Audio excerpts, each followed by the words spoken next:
Señor presidente, el sistema represivo es un sistema utilizado para un fin determinado, no es un sistema en sí mismo.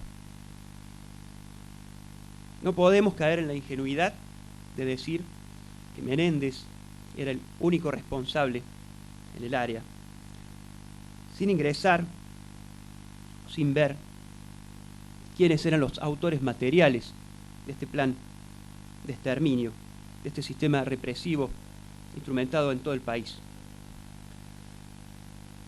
Menéndez era el brazo armado de la represión, pero no el autor ideológico de la misma, como correctamente lo ha expuesto la doctora Martínez en el alegato. Si la represión es un fin, es un medio, para llegar a un fin determinado, este fin era la domesticación del pueblo, la sumisión del pueblo, para que quienes manejaban el Estado pudieran actuar libremente. Estas personas que manejaban el Estado eran civiles, y entre algunos de sus nombres tenemos a José Alfredo Martínez de Hoz, Juan Alemán, Guillermo Walter Klein, Luis García Martínez, Domingo Cavallo, entre muchos otros. Instituciones civiles, como la sociedad rural y varias entidades empresarias, acompañaron entusiastamente al gobierno militar. También la Iglesia y los sectores más recalcitrantes de la burocracia sindical. No es una casualidad, señor presidente, que el D2, donde pasaron más de 1000 personas en estas sesiones de tortura, se encuentre a escasos 20 metros de la catedral de la ciudad de Córdoba. Este plan económico llevó la deuda externa argentina de unos 7.000 millones de dólares, al caer el gobierno de Isabel Martínez, a 45.000 millones de dólares al momento de asumir su gobierno el doctor Raúl Alfonsín, deuda que reconoció prácticamente sin chistar. La participación del salario de los trabajadores en el PBI, que llegó a rozar en algún momento el 50%, bajó al 29%. Evidentemente, para trasladar 20.000 millones de dólares de los privados al Estado, era necesario tener una sociedad atormentada, aterrorizada, domesticada, anestesiada por la violencia, que no pudiera reaccionar ante semejante saqueo de las arcas públicas. La colaboración institucional de sectores de la policía, de la política, de la Iglesia, de la sociedad civil, del Poder Judicial, ha quedado palmariamente acreditada en esta audiencia de debate. El ex juez federal Eudoro Vázquez Cuestas reconoció en esta audiencia a regañadientes haber sido designado por las autoridades militares. Reconoció que nada podía hacer ante el poder de las armas.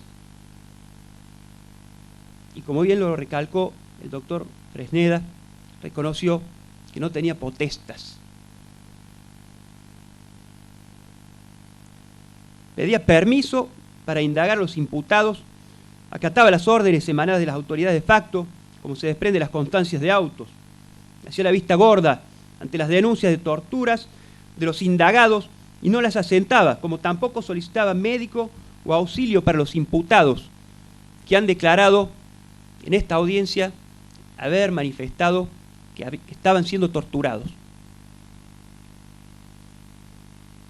Asimismo, todos los testigos reconocieron que estas indagatorias eran tomadas en presencia de 2 o 3 represores, militares o policías, y aquí se nos ha dicho que se cumplía con las normativas legales de aquella época. Yo pregunto si, como dijo el magistrado, no tenía potestas, si estaba pintado, qué hacía desempeñando sus funciones, qué hacía aferrado a su cargo. El testimonio de Cuello nos relata las visitas de Menéndez al estudio jurídico de Angelós y Funes. Este dato es clave, porque no cualquiera sabe la composición de aquel estudio jurídico, ni que los Funes eran dos, uno de los cuales integraría la famosa Cámara del Perdón y otro que sería director de hidráulica durante años, teniendo activa participación en el proceso de privatización del servicio de agua potable en la ciudad de Córdoba. Raúl Primatesta, el obispo de la ciudad de Córdoba en aquel entonces, iba a reunirse con Menéndez en el tercer cuerpo de ejército y también concurría al estudio jurídico de Angelós Funes. El obispo es indicado en el testimonio de Carlos Moore y por cualquier otra persona que transitara por las calles en aquella época como una de las personas que tenía el poder de decidir quién vivía y quién moría. Este testimonio de Cuello es valioso porque a pesar de las intimidaciones sufridas, incluyendo un atentado en el año 1989, sigue contando su versión sobre los hechos y nuevamente se ha escuchado en este juicio la vinculación de Julio César Arauz y Ronald Troncoso como participante de la venta de muebles desaparecidos, y a este último los indica como el abogado de Horacio French, vinculado al 141 de inteligencia. Se constató también la resistencia de Oscar Aguad, cuando era ministro de Gobierno de Ramón Mestre, a remover de su cargo a uno de los integrantes de la D2, a Giannicelli, que había militado en esta fila del D2 y que hemos visto qué funciones desempeñaba. Llegó en el gobierno de Mestre a ocupar el tercer lugar en importancia dentro de las filas policiales. Evidentemente Giannicelli era de utilidad para ese gobierno reacio a soltarle la mano, a pesar de sus pertenencias a estas filas del D2, tanto de él como de otros 100 agentes a los que Aguad se negaba a dar de baja. También en esta época, recordemos, el doctor Mestre propuso para el Tribunal Superior de Justicia al doctor Jorge Maldonado, quien se había desempeñado como ministro secretario de Cultura del gobierno de Videla.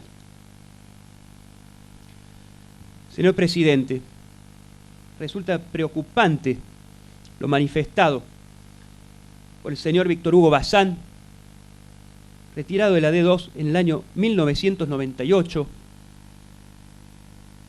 que ha manifestado que todas estas estructuras, entre ellas las oficinas de gremios y archivos, subsistían hasta tan entrada la democracia. Y nos cabe la pregunta, al día de la fecha, ¿estarán todavía subsistentes?